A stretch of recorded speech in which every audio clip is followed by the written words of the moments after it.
On peut espérer que le cessez-le-feu survienne sur Gaza, que les otages israéliens soient libérés, ils retrouvent enfin leurs proches et qu'il y ait aussi des prisonniers palestiniens qui le soient. Et tout simplement que le massacre s'arrête. Rien ne sera réglé, mais au moins on va arrêter le massacre et c'est une très bonne chose. Ceci étant, il faut bien se rendre compte, il y a une réalité qui est douloureuse. Jamais la haine entre Israéliens et Palestiniens n'a été aussi forte. Elle existait déjà auparavant, il y a une hostilité, le désir de paix était évanoui chez chacun d'entre eux, mais depuis le 7 octobre et la terrible riposte israélienne, ce risque génocidaire auquel nous assistons, bien sûr, il y a vraiment un degré de haine qui est inconnu. Comment reparvenir à un dialogue? Parce que il faudra bien que ces deux peuples parviennent à coexister, au moins côte à côte, si ce n'est ensemble, et que tout simplement, l'autre solution consisterait à un nettoyage ethnique massif, ce qui n'est pas acceptable. Et donc, il faut qu'il y ait des pionniers dans le dialogue entre Israéliens et Palestiniens. Ces voix sont rares, elles sont d'autant plus nécessaires. J'ai assisté au Festival du livre de Mouansartou, en France, à ce type de dialogue entre un intellectuel palestinien, Elias Sambar, qui avait été autrefois ambassadeur de sa nation auprès de l'UNESCO, et Amos Gitaï, qui est israélien, un cinéaste qui était très proche d'Isaac Rabin et qui s'est toujours battu pour la paix, même si lui-même a d'ailleurs a combattu pour Israël en 73. J'ai de l'estime et de l'amitié pour les deux et ils représentent l'avenir de leur pays, chacun, malgré leur âge, parce que seulement ils maintiennent ouverte la voie du dialogue. Quelles sont les conditions à une réconciliation? En fait, il faut, comme l'ont fait Amos et Elias, que chacun reconnaisse la légitimité de l'autre. Il ne faut pas envisager qu'il y ait en fait un vainqueur qui accorde par générosité quelques attributs, substituts aux vaincus. Il ne faut pas que les Israéliens soient en position de domination des Palestiniens et que ceux-ci soient des quémanteurs. Et dans ce dialogue qu'ont eu Amos et Elias, qui se connaissent depuis longtemps, qui dialoguent depuis longtemps, c'est ça. Chacun est attaché à son peuple, chacun est attaché à sa terre, mais il reconnaît que l'autre, que les conditions de l'histoire, que les différents événements historiques ont conduit l'autre également à avoir des droits. En fait, il n'y avait pas, comme l'avait dit Lord Balfour en 1917, une terre sans peuple pour un peuple sans terre. Il y a une terre et deux peuples.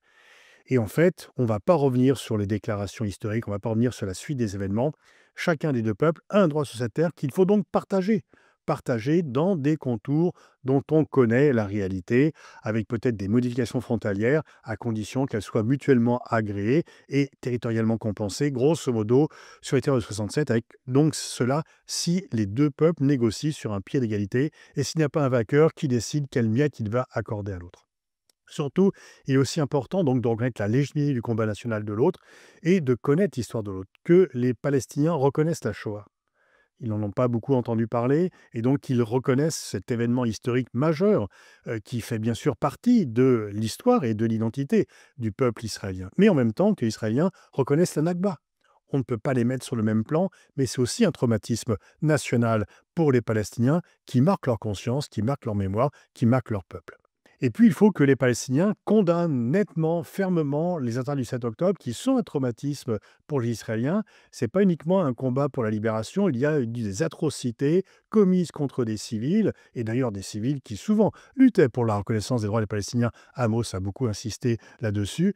Et donc, il ne faut pas considérer que c'est un épisode parmi d'autres. Non, ce qui s'est passé le 7 octobre est condamnable, inadmissible, il doit être fermement condamné par les Palestiniens. Mais de l'autre côté, il faut que les Israéliens prennent conscience de la douleur qu'ils infligent aux Palestiniens, douleur passée, douleur actuelle et douleur future, parce que le prix à payer pour les blessures physiques, mais les blessures morales, et puis aussi simplement les blessures de matériel, les infrastructures, tout ceci, les mines qui existent, les explosifs qui vont durer longtemps, tout ceci doit être pris en compte par les Israéliens qui très souvent ignorent ou en fait ne sont pas opposés à cela. Donc reconnaissance de la douleur des Israéliens, reconnaissance de la douleur des Palestiniens, ce n'est que par cette reconnaissance mutuelle de l'existence de l'autre et de la douleur de l'autre et de son état d'esprit que l'on pourra avancer. Il faut que l'on mettre plus en avant tous ceux qui luttent pour la coexistence, alors que l'on met surtout en avant ceux qui luttent pour le refus de la reconnaissance de l'autre.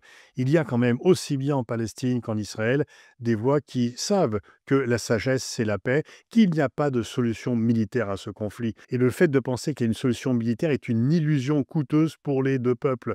Le Hamas ne pourra évidemment pas vaincre Israël par les armes, mais Israël ne pourra pas exterminer tous les Palestiniens, ou alors à un prix qui pèsera sur des générations et des générations. Donc il faut qu'il y ait plus d'Amos Gita, il faut qu'il y ait plus d'Elias Samba, il faut que leur exemple soit suivi par d'autres et que eux deviennent vraiment la voix qu'on entende plus. Le chemin vers la paix sera très difficile. On n'a aucune garantie qu'on va parvenir à la paix, mais c'est cette voie-là la seule qui pourra y conduire.